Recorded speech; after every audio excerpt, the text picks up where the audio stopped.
Kung tayo nga po mga minamahal ay ginawa po ng Panginoon, nilikha po tayo ng Diyos, ibig sabihin mga minamahal, dahil tayo po ay galing po sa alabok. Di po ba? Galing po tayo sa lupa at yung ating katawan ay galing sa lupa at tayo daw po ay hiningahan po ng Panginoon, kaya po tayo nagkaroon po ng buhay. Kaya po minsan ang katawan po natin ito, dahil sa ito ay galing sa lupa, galing sa alikabok, tumutubo yung gustong tumubo. Tingnan po ninyo kapatid, yung maging yung buhangin, di ba? Nagukay kayo ng buhangin doon po sa gagawin po ninyong septic tank o Poso Negro. Yung pong kapatid na buhangin na yun, whether you like it or not, meron pong tutubo na damo. Amen po ba? Kapag yung lupa kapatid ay in-screen mo yan ng loader o ng grader kapatid, mga ilang buwan lamang po, tutubo po yung damo. Ganun din po kapatid, sa katawan po ng tao, tayo po yung mga alabok lamang po kapatid, galing po sa alabok. Kaya minsan nagkakaroon po ng mga tumutubo sa ating po mga pangangatawan, meron po mga karamdaman, mga minamahal. Pero kapatid, ang sabi po ng banal na kasulatan, kapag tayo po'y nagtiwala sa ating pinakamamahal na Panginoon, ang mga minamahal kapatid, meron pong mga pinagagaling ang Panginoon at meron pong hindi. Pero mga minamahal, kagaya po ni Apostol Pablo, alam po ba niya si Apostol Pablo, siya po ay nanalangin sa mga patay, kapatid. Pero mga minamahal, kapag nanalangin po sa mga patay, ang patay ay nabubuhay. Yun lamang pong panyulito, kapatid, yung panyo ni Pablo, kapatid. Kapag ganyan lang po mga minamahal ay ang dami po ng mga gumagaling. At ang dami, kapatid.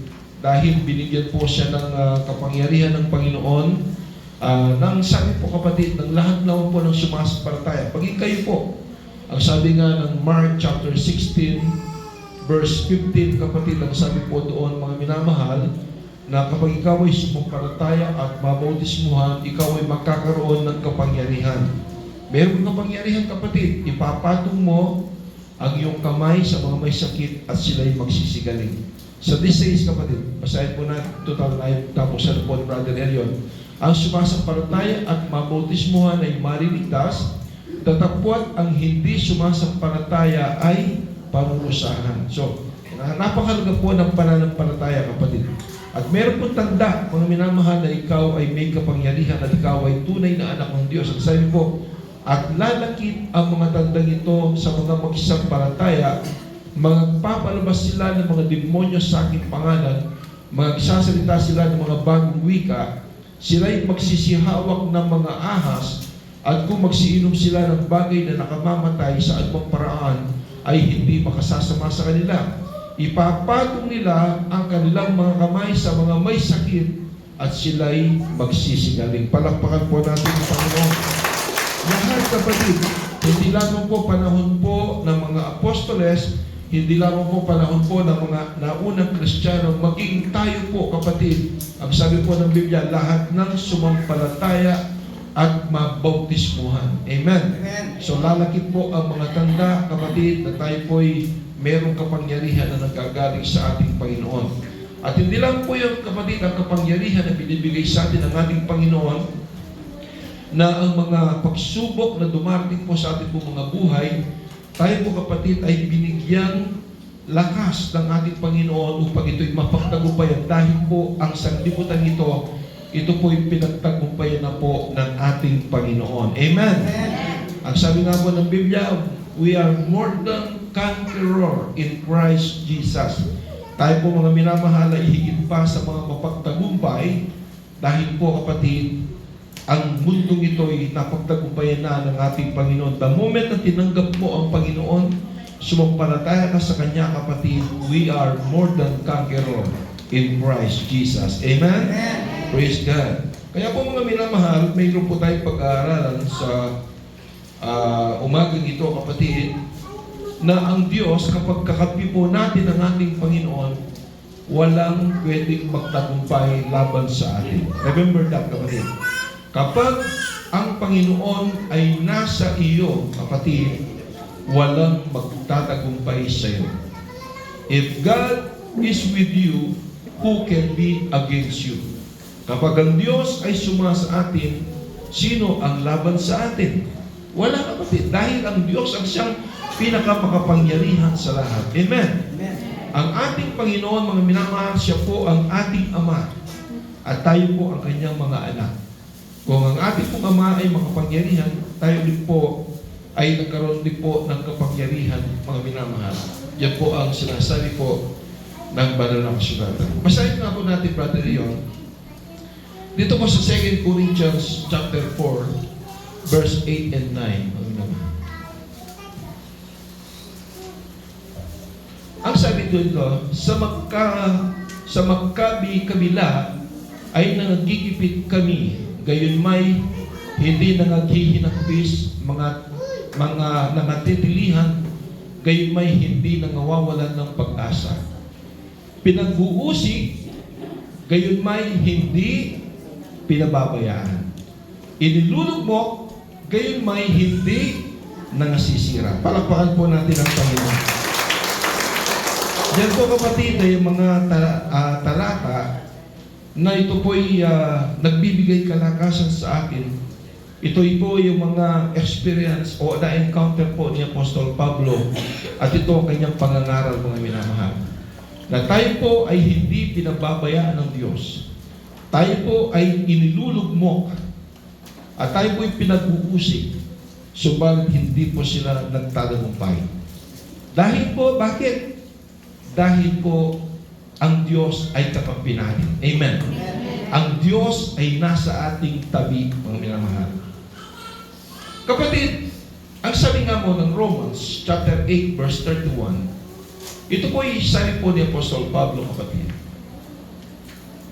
Ano ang ating sasabihin sa mga bagay na ito? Kung ang Diyos ay kakampi natin, sino ang laban sa atin? Amen. So napakalaga, kapatid, na meron po tayong kakampi. Kapag kakampi mo ang dyablo, kapag kakampi mo ang sanlibutan ito, ikaw ay nakikipagbaka o nakikipaglaban sa Diyos.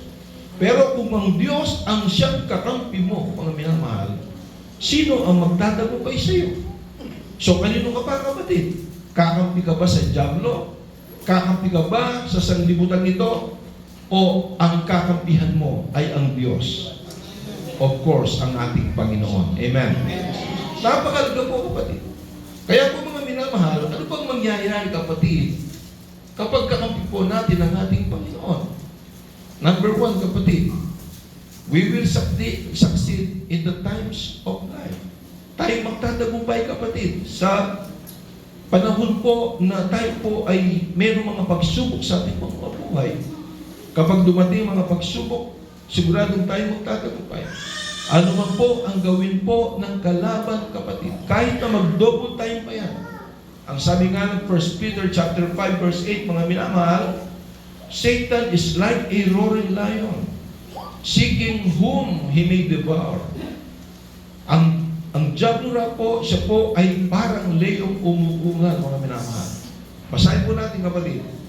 Kayo'y maging mapagpigil, kayo'y maging mapagpuyat, ang inyong kalaban na diablo, na gaya ng leyong umuungan, amen, ay gumagala na umahanap ng masisira niya.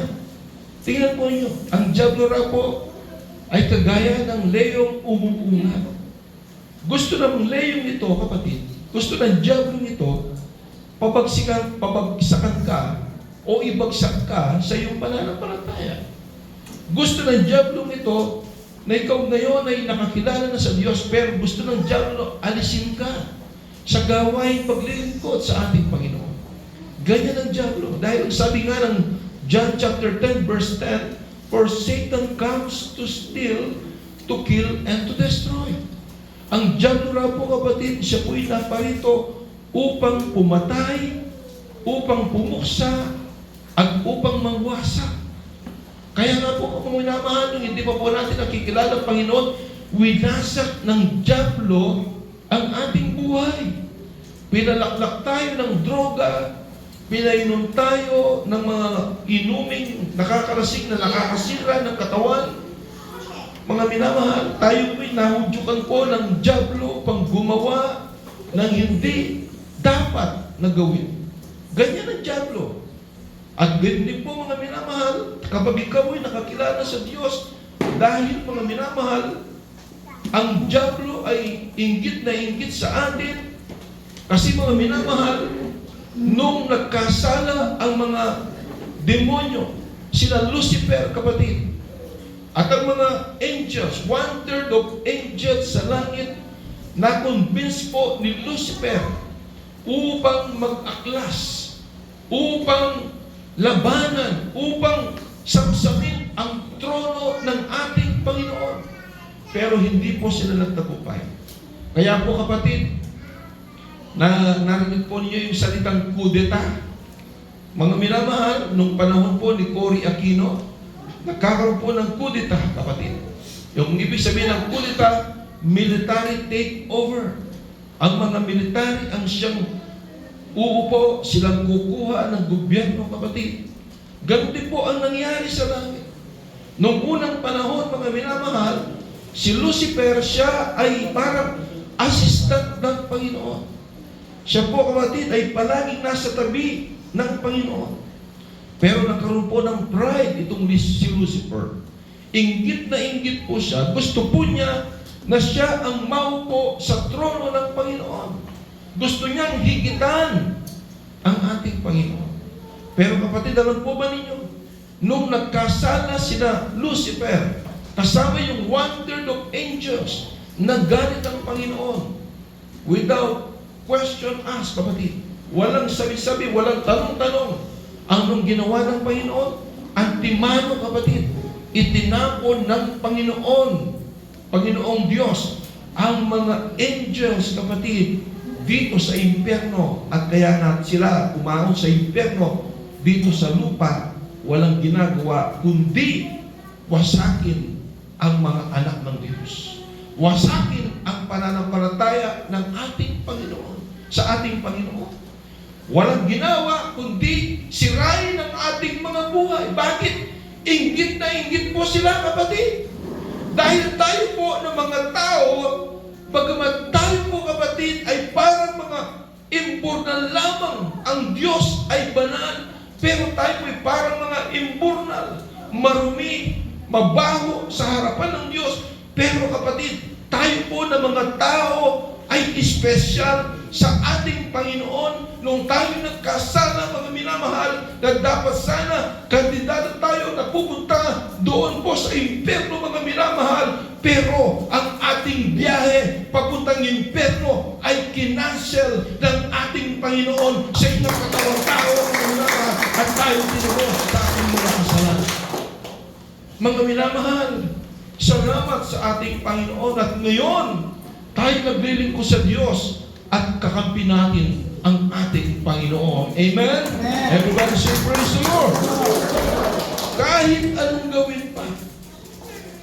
anong gawin pa, mga minamahal, ng dyablo na magplano sa buhay mo, kung ikaw ay anak ng Diyos at ikaw ay tumitiwala sa ating Panginoon, kailanman hindi ka iiwan at hindi ka pababayaan ng ating Panginoong Hesus Kristo. Everybody say praise the Lord. Si David, mga minamahal, si Hari David, siya rin po ay nakaranas ng pagpapala at ng pag-iingat ng Panginoon. Dahil, kapatid, si David, magmula sa kanyang kabusbusan, siya po ay talagang may takot sa Diyos, nagpupuri sa ating Panginoon. He is praising the Lord 7 times a day. Imagine that. 7 times a day, nagpupuri si David sa ating Panginoon. Kaya nga po, mga minamahal, siya po ay pinapatnubayan, siya ay ginagabayan po ng ating Panginoon.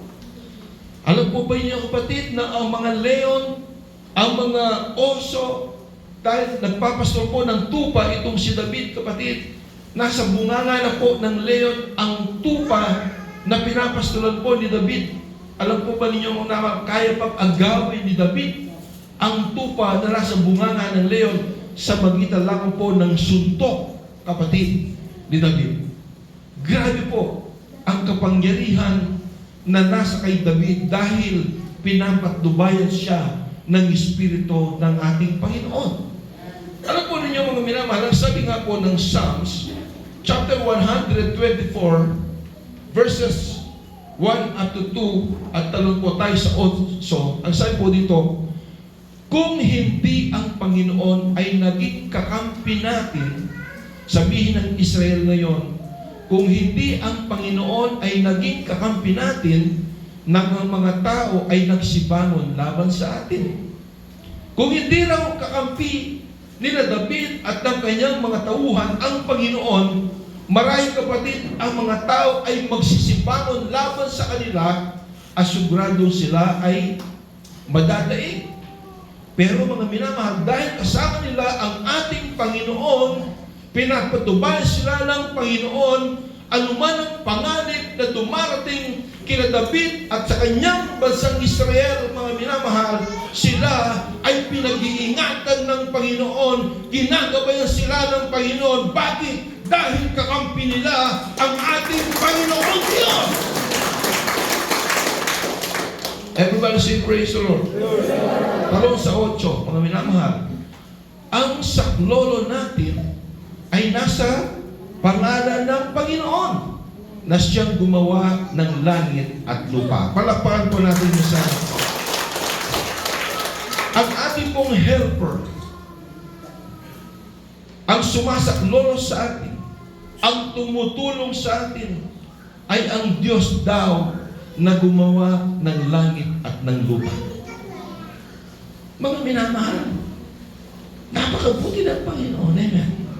Sino po ba tayo, kapatid, upang tayo ay bigyang pansin ng Creator of the universe, Creator ng heaven and earth, kapatid? Sino po ba tayo, mga minamahal? Pero kapatid, dahil ang Diyos ang siyang nangako ang Panginoon na kapag ang katwiran ng Diyos ay sumasayo, mga minamahal, kung ikaw, kapatid, ay naglilingkod ng mainit sa ating Panginoon, nangako ang Panginoon na hindi ka iiwan ni pababayaan ng ating Panginoon dahil ang Diyos ang siyang gumagabay at kumakatubay sa kanyang mga anak.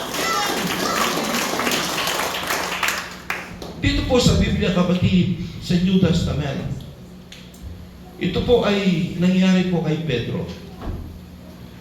Acts chapter 12, verse 5 up to 12, kapatid. Basahin po natin. Mga minamahal, gusto kong hiramin ang inyong mga tinga, ang inyong pandinig, ang inyong atensyon. Basahin po natin ito, kapatid. Ang sabi po dito, kaya nga si Pedro ay iningatan sa bilangguan. So nakulong po itong si Pedro, kapatid. Tatapot ang iglesia ay maningas na dumalangin sa Diyos patungkol sa Kanya. Noon daw, kapatid, nakulong itong si Pedro, ang iglesia. Ibig sabihin nun, ang iglesia ni Kristo, ang Church of Christ, ang mga naniniwala sa ating Panginoong Jesucristo, sila po'y nanalangin at nakakaisa. Ipinapanalangin po nila, kapatid, na pagtubayan ng Diyos itong si Pedro na nasa kulungan.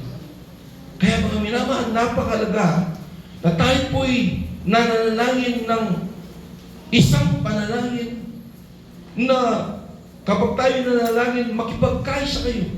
Napaka-importante, kapatid. Kagaya ng halimbawa, may mga kapatid po tayo na mayroong prayer request. The moment na tayo manalangin, kapatid, makipagkaisa kayo sa panalangin. Mahalaga ito dahil dito, kapatid, hallelujah, ay ang ating Panginoon ay ginagabayan po tayo at tayo po'y tinutulungan ng ating Panginoon. O tuloy ang basa.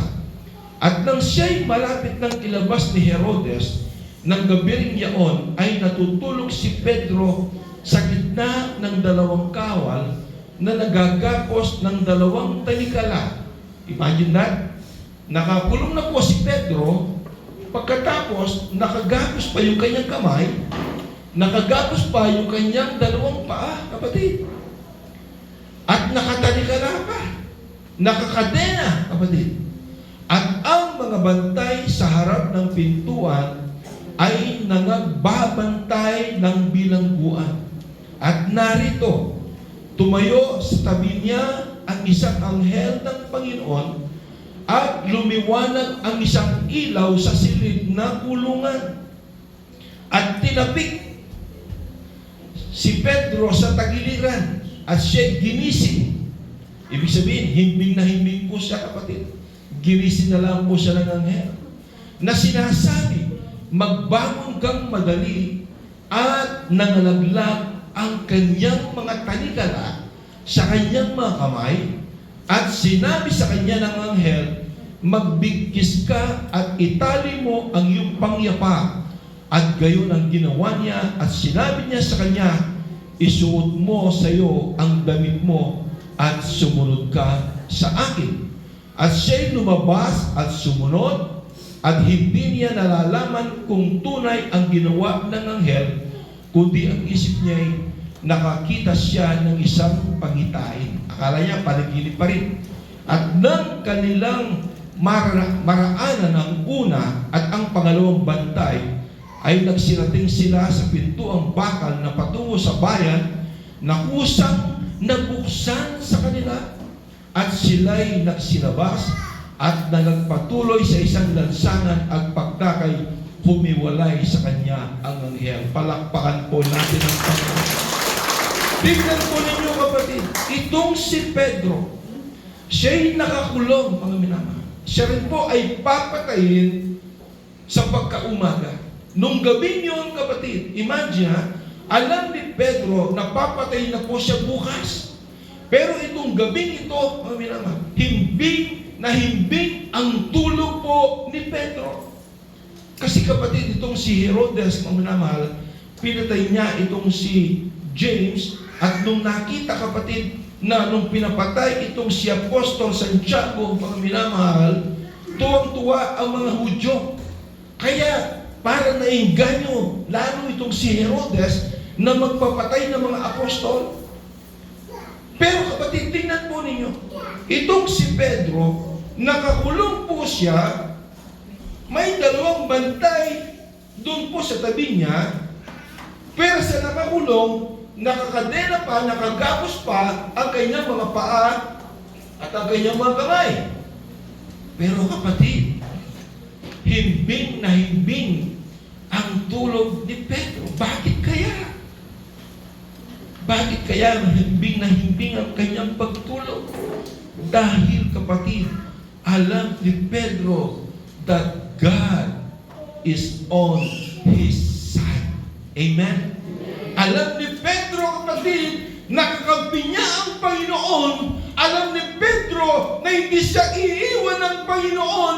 Ganun din po dapat sa mga anak ng Diyos, kapatid, na naglilingkod ngayon sa ating Panginoon. Ano man po ang mga bagay dumating sa ating mga buhay, meron po tayong mga trials, may mga pagsubok, suliranin, hardship, mga minamahal, na dumarating sa ating po mga buhay. Magtiwala lamang po tayo sa ating pinakamamahal na Panginoon Jesucristo, dahil alam na po natin that God is on our side. Amen? Mahimbing ang tulog po, kapatid. At nung nanalangin ang Iglesia ni Kristo, ibig sabihin, ang mga sumasampalataya kay Kristo, ang mga miyembro ng Iglesia, kapatid, nanalangin sila ng maningas sa Panginoon. Ang kadena na nakagapos, ito po, mga minamahal, ay nalagot, naputol, dahil po, kapatid, sa kapangyarihan ng Panginoon. Marahil, kapatid, ikaw ngayon ay nakakadena rin. Sino po ba ang may pagsubok po rito? Pakitaas ang kamay. Sino rito, kapatid, ang nasa gitna ng kahirapan sa buhay na halos walang makain, magsabing praise the Lord? Sino rito ang may karamdaman sa ngayon, magsabing amen? Marahil kapatid, kayo'y nakagapos din. Marahil kayo'y nakakadena rin kapatid. Kadena ng kahirapan sa buhay. Kadena ng mga pagsubok. Kadena ng mga karamdaman na iniinda mo sa iyong katawan. Mga minamahal kong kapatid, walang imposible sa Panginoon. Hallelujah. Kung ang si Peter, siya'y nakakadena, pero kayang itong putulin ng ating pinakamamahal na Panginoon. Ganon din po kapatid, sa iyong pagtitiwala at sa ating nagkakaisang panalangin, ang Diyos ay kikilos sa ating pong mga buhay. Ang mga kadena na nakatali sa iyo, yan po ay kayang putulin ng ating Panginoon dahil ang ating nakilalang Diyos, siya'y Diyos na buhay, tumirik ng panalangin. Everybody say, praise the Lord. Kaya po, mga minamahal, ang sabi nga po ni Apostol Pablo sa mga taga-Roma, Kapitulo 8, versikulo 31 hanggang 39, kapatid. Mga minamahal, basahin po natin. Ano ang ating sasabihin sa mga bagay na ito? Kung ang Diyos ay kakampi natin, sino ang laban sa atin? If God is with us, who can be against us? Tuloy ang basa. Siya na hindi pinagkait ang kanyang sariling anak, kundi ibinigay dahil sa ating lahat, bakit hindi naman ibigay sa atin ng walang bayad ang lahat ng mga bagay? Sino ang magsasakdal ng anuman laban sa hirang ng Diyos?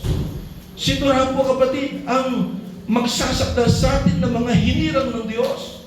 Sino raw po? Ang Diyos ay umaaring ganap. He is our justifier pong naman. Siya po ang nag-justify po sa atin. Amen. Siya ang nagligtas sa atin. So sino po mga minamahal ang magiging laban sa atin? At ang sabi po dito sa 34, sino ang nahatol? Si Kristo Jesus na namatay? Oo, yaong nabuhay na maguli sa mga patay na siyang nasa kanan ng Diyos na siya namang namamagitan dahil sa atin. Sino ang maghihiwalay sa atin sa pag-ibig ni Kristo? Sino po kapatid? Ang diablo ba? Ang pag-uusig ba kapatid? Sino? Sino ang makapaghihiwalay sa atin sa pag-ibig ni Kristo? Mga minamahal, ang kabigatian ba? Ang kahapisan ba? Ang pag-uusig ba? Ang kagutom ba, kapatid? Yan ba'y makapaghiwalay sa atin? O ang panganib? O ang tabak? Aharangin ka ng tabak, kapatid, upang ikaw ay humiwalay sa ating Panginoon? Gaya ng nasusulat ang sabi po ni Pablo, dahil sa iyo kami pinapatay sa buong araw. Kami ay nabilang na parang mga tupa sa patayan. Hindi! Kundi sa lahat ng mga bagay na ito, tayo higit pa sa mga mapagtagumpay sa magitan niyaong sa atin ay umibig, sapagkat ako'y naniniwalang lubos na kahit ang kamatayan man, kahit ang buhay, kahit ang mga anghel, kahit ang mga pamunuan, kahit ang mga bagay na kasulukuyan, kahit ang mga bagay na darating, kahit ang mga kapangyarihan, kahit ang kataasan, kahit ang kababaan, kahit ang alinmang ibang nilalang, ay hindi makapaghihiwalay sa atin sa pag-ibig ng Diyos na nasa kay Kristo Jesus na Panginoon natin. Amen! Sino raw po ang makapaghihiwalay sa atin? Ito bang asawa mo na inuusig ka? Ito bang asawa mo ang minamahal, hallelujah, na walang ginawa kundi i-persecute ang iyong paglilingkod sa Diyos? Ito bang mga kaibigan mo, mga minamahal, na sinasabi at sasabihin sa iyo na wala ka ng pakikisama ngayon? Dati-rati kasama ka namin, nagiinuman, hallelujah, pero ngayon ayaw mo na. Bakit hindi ka muling sumama sa amin? Sino ba ang makapaghihiwalay sa pag-ibig ni Kristo? Mga minamahal, inibig na tayo ng Diyos. Pinili tayo ng Panginoon, mga minamahal. tayo po'y hinirang ng Diyos at anumang klaseng mga bagay na yan ay walang makapaghihiwalay sa atin sa pag-ibig ni Kristo. Bakit? Dahil ang Diyos ay kasama natin. Siyang pumakalalay sa ating lahat. Pinapatubayan tayo ng Diyos. Iniingatan tayo ng Panginoon.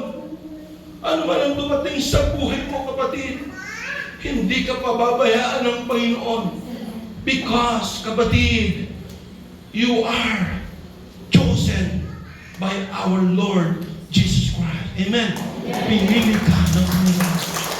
Everyone say praise the Lord. Pinili tayo ng ating Panginoon.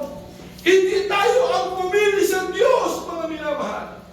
Tandaan po natin, hindi tayo ang pumili sa ating Panginoon.